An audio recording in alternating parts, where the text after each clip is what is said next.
कांग्रेस की कुटिल चालों से देश का विभाजन हुआ। आज यहाँ पे सुरक्षा भी है तो समृद्धि भी है। आज यहाँ पर आजीविका है तो आस्था को सम्मान भी है। आपका वोट जब गलत हाथों में जाता था तो फिर भ्रष्टाचार में संलिप्त, सुरक्षा के साथ खिलवाड़ करने वाली, आतंकवादियों को बिरयानी खिलाने वाली, देश के अंदर उपद्रव करवाने वाली, नौजवानों के जीवन के साथ खिलवाड़ करने वाली, अन्नदाता किसानों को आत्महत्या के लिए मजबूर करने वाली सरकारें आती थी। बहनों और भाइयों, ये हमारा सौभाग्य है कि स्वतंत्र भारत के स्वर्ण युग के रूप में जाने जा रहा भारत आज आदरणीय मोदी जी के नेतृत्व में एक ग्लोबल पावर बनने की ओर अग्रसर है। हम सब की आने वाली पीढ़ियां इसके बारे में कृतज्ञता ज्ञापित करेगी। बहनों और भाइयों, आज इस बदलते हुए भारत को हम सब ने देखा है।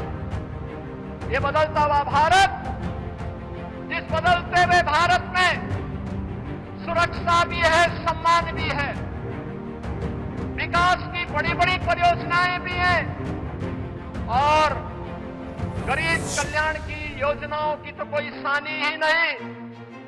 बहनों और भाइयों, ये बदलते हुए भारत में कभी किसी ने सोचा था कि गुरु नानक देव जी का जन्म जिस भूमि पर हुआ था कभी वह अखंड भारत का हिस्सा था। कांग्रेस की कुटिल चालों से देश का विभाजन हुआ, लेकिन सिख भावनाओं का सम्मान करते हुए, भारत की आस्था का सम्मान करते हुए करतारपुर कॉरिडोर का निर्माण मोदी जी के नेतृत्व में ही संभव हो पाया, जब प्रधानमंत्री के रूप में मोदी जी देश के प्रधानमंत्री बने। बहनों और भाइयों, हम सब इस बारे में जानते हैं कि देश के अंदर गुरु गोविंद सिंह जी महाराज के चार साहिबजादों ने भारत की हिंदू धर्म और संस्कृति की रक्षा करने के लिए अपने आप को बलिदान कर दिया था। लेकिन बाल दिवस कोई और ही दिवस मनाया जाता था।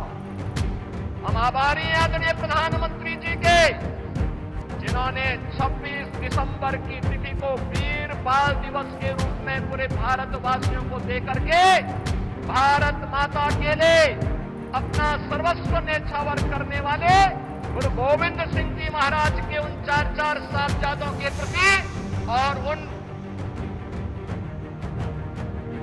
अपनी कृतज्ञता ज्ञापित करते हुए 26 दिसंबर की तिथि वीर बाल दिवस के रूप में मनाने का निर्णय लिया।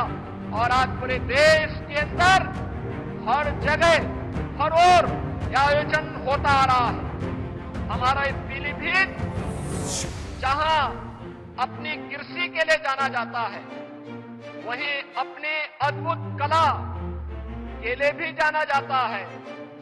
कृषि में गन्ना किसान यहाँ की मिठास को न केवल प्रदेश और देश में बल्कि दुनिया में पहुंचाने का काम करते हैं।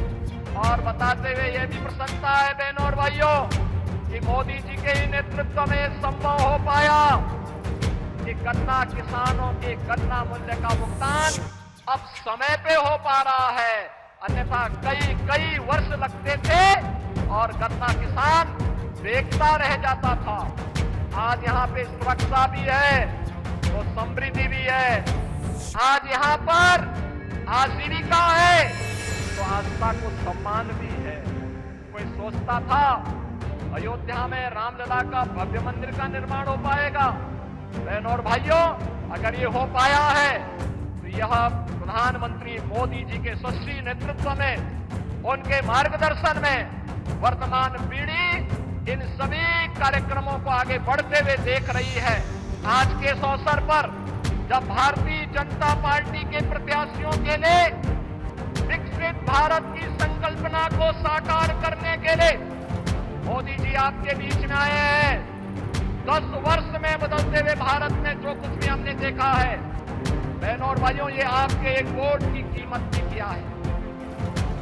आपका वोट जब गलत हाथों में जाता था तो फिर भ्रष्टाचार में संलिप्त, सुरक्षा के साथ खिलवाड़ करने वाली, आतंकवादियों को बिरयानी खिलाने वाली, देश के अंदर उपद्रव करवाने वाली, नौजवानों के जीवन के साथ खिलवाड़ करने वाली, अन्नदाता किसानों को आत्महत्या के लिए मजबूर करने वाली सरकारें आती थी। लेकिन 2014 में, 2019 में देश के मतदाताओं ने अपने वोट की कीमत को समझा, मोदी जी के नेतृत्व पर विश्वास किया और बहनों और भाइयों, आज बदलते हुए नए भारत को आप देख रहे हैं जो आज एक पिछलक्कू राष्ट्र नहीं, दुनिया की एक वर्ल्ड पावर बन रहा है, ग्लोबल पावर बन रहा है। विकसित भारत की संकल्पना को साकार करने के लिए भारतीय जनता पार्टी ने पीलीभीत में जितेंद्र प्रसाद जी को अपना प्रत्याशी बना करके उतारा है और बरेली में छत्रपाल सिंह गंगवार जी को अपना प्रत्याशी बना करके उतारा है। इन सभी प्रत्याशियों के लिए आदरणीय प्रधानमंत्री जी का मार्गदर्शन हम सबको प्राप्त हो रहा है। आज के इस अवसर पर जो भारत की आवाज है, उस आवाज के साथ हम सब जुड़ करके फिर एक बार पूरे देश की आवाज क्या है, फिर एक बार